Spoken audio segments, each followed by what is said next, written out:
Toutes les entreprises aspirent à être innovantes, n'est-ce pas? Il s'avère qu'il existe désormais une norme internationale sur ce sujet. Vraiment? En quoi est-ce pertinent pour nous?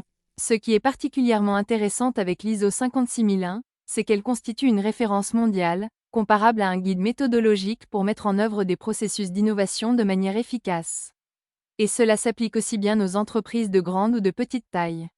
Je comprends l'intérêt général, mais concrètement, quel est l'avantage? Considérez la situation ainsi, l'innovation est un concept omniprésent.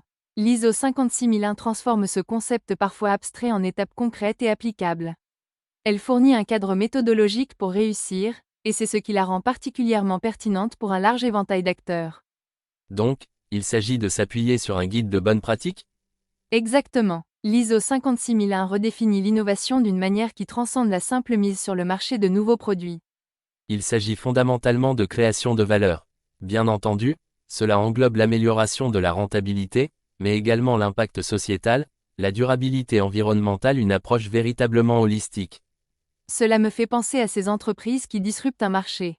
Il ne s'agit pas de proposer un nouveau produit mais de bouleverser tout un secteur en remettant en question les paradigmes établis. C'est précisément là que l'accent mis par l'ISO 56001 sur la résilience et l'adaptabilité prend tout son sens. Prenez Netflix, ils ont complètement transformé leur modèle économique, passant de l'envoi de DVDs par courrier à la diffusion de contenu en streaming. Cette capacité d'adaptation a été déterminante dans leur succès.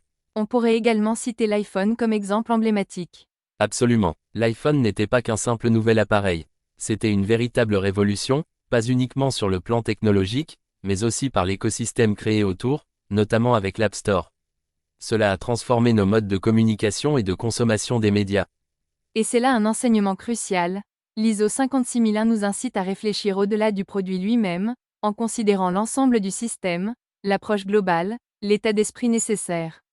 Quels sont les principaux points de repère tout au long du parcours d'adoption de la norme? L'ISO 56001 met en avant 8 principes fondamentaux qui servent de jalons sur le chemin de l'innovation. Ces principes sont pragmatiques et adaptables, couvrant aussi bien la création d'une culture de l'innovation au sein d'une organisation que la gestion de l'incertitude, un aspect crucial car l'innovation implique nécessairement une part d'imprévisibilité.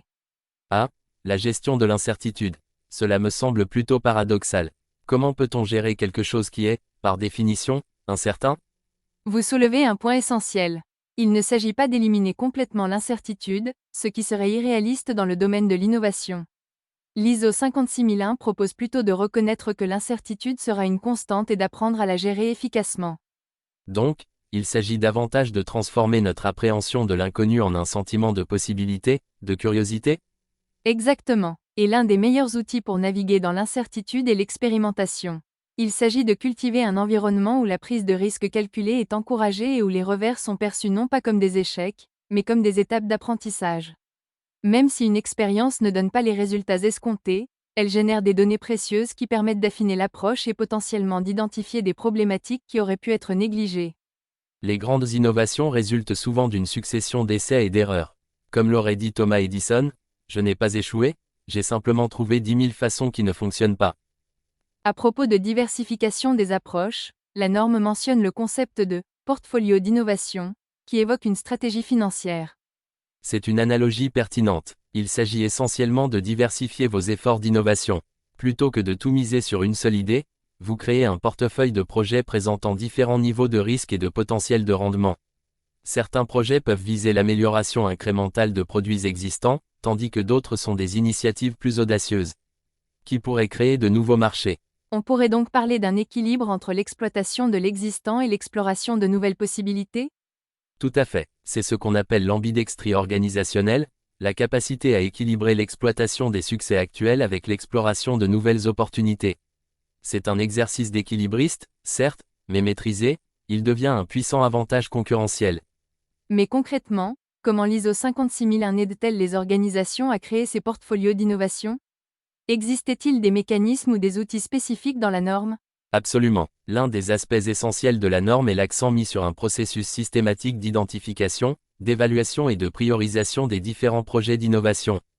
Elle fournit un cadre pour évaluer l'impact potentiel et la faisabilité des nouvelles idées, assurant ainsi une allocation judicieuse des ressources. La question de l'échec reste cruciale. Comment l'ISO 56001 aborde-t-elle cette appréhension qui peut vraiment paralyser l'innovation? C'est l'un des aspects les plus rafraîchissants de l'ISO 56001, son approche franche de l'échec. La norme ne cherche pas à le nier, elle l'intègre pleinement dans le processus d'innovation. Vous suggérez qu'une norme internationale nous encourage à échouer? Il serait plus juste de dire qu'elle nous invite à recadrer notre perception de l'échec. Plutôt que de le voir comme une finalité catastrophique, l'ISO 56001 nous aide à le percevoir comme une opportunité d'apprentissage. Il ne s'agit pas de célébrer l'échec, mais d'en extraire chaque enseignement possible. Cette conversation met en lumière l'importance de l'état d'esprit. Il ne s'agit pas uniquement d'outils et de ressources, n'est-ce pas? Exactement. Il s'agit d'être ouvert aux possibilités et de développer une résilience face à l'incertitude. C'est véritablement l'essence de l'ISO 56001, au-delà des règles et des procédures, elle vise une transformation globale de l'approche de l'innovation. En conclusion, quel message essentiel souhaiteriez-vous transmettre? Je dirais que l'ISO 56001 peut être un excellent guide, mais la véritable magie provient de l'intérieur. Apportez votre passion et votre perspective unique. N'ayez pas peur de l'incertitude, embrassez-la, et ne cessez jamais de vous demander, et si